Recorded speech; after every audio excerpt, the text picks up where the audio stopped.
전국 관련 소식입니다. 여야 모두 이번 주에 2차 현역 의원 컷오프를 예고하면서 당내 긴장이 고조되고 있습니다. 특히 새누리당 김무성 대표는 자신이 주장한 상향식 공천 방침에 따라 당 대표라도 예외 없이 공천 면접 심사를 받았습니다. 또 국민의당 안철수 공동대표는 야권 통합 제안은 진정성 없는 접근이라고 일축했습니다. 국회 취재기자 연결해 보겠습니다. 안윤학 기자. 네, 국회에 나와 있습니다. 네, 먼저 새누리당 김무성 대표의 공천 면접 분위기부터 전해주시죠. 네, 그동안 공천 방식을 놓고 대립각을 세워온 김무성 대표와 이항구 공천위원장이 면접 심사장에서 마주 앉아 역시나 팽팽한 긴장감이 흘렀다고 하는데요. 특히 지난 4일 공천위가 친박계 3선인 김태환 의원을 컷오프하고 단수 추천 지역으로 선정한 데 대해 김 대표가 부정적 입장을 나타낸 것으로 전해지고 있습니다. 김 대표는 선거에 이기는 전략으로서 보수 우파는 분열되지 않아야 한다며 상향식 공천이야말로 민주주의의 완성으로 밀고 가겠다고 강조했다는 겁니다. 김 대표는 또 수도권은 단 몇 %의 득표가 아쉬운데 탈락한 후보가 아무리 약해도 4, 5%는 가져가기 때문에 단수 추천 전략은 잘못된 것이라며 이항구 위원장에 다시 한번 날을 세운 것으로 알려졌습니다. 이런 가운데 공천위는 지난 4일 1차 공천 심사 결과를 발표한 데 이어 이번 주 초에는 2차 심사 결과를 공개한다는 예정입니다. 특히 이번에는 현역 의원의 지역구의 단수나 우선 추천이 대거 발표되며 사실상의 현역 컷오프가 본격화될 것으로 보여 당내 긴장감이 점점 높아지고 있습니다.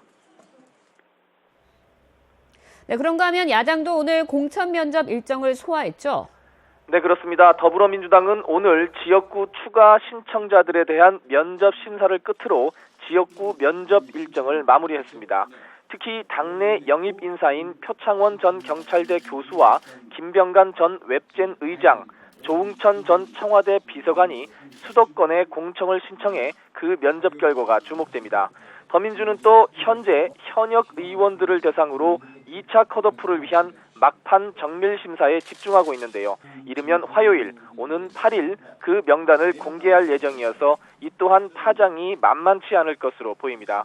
당내에서는 정밀 심사 대상이 40여 명에 달하고 10명 이상의 의원들이 또 한 번 컷오프 대상에 포함될 것이라는 관측도 나오고 있습니다.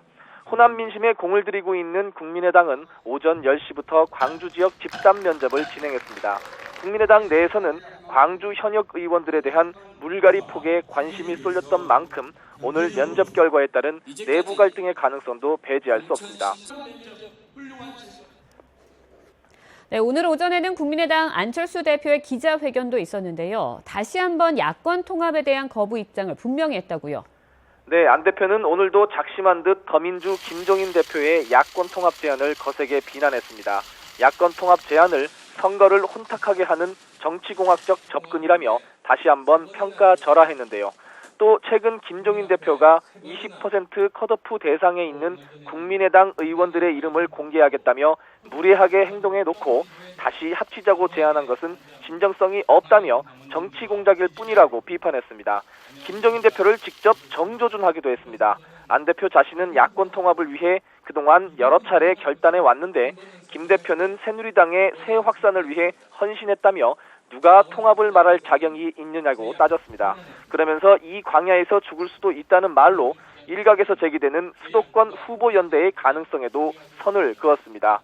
이에 대해 더민주 김종인 대표는 안 대표가 자제력을 잃었다고 응수했습니다.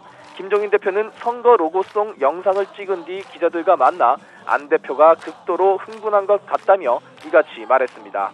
김 대표는 또 자신의 야권 통합 제안은 여전히 유효하지만 안 대표가 완강하게 거부하고 있는 만큼 논의가 더 진전되기는 어려운 상황이라고 설명했습니다. 지금까지 국회에서 YTN 안윤학입니다.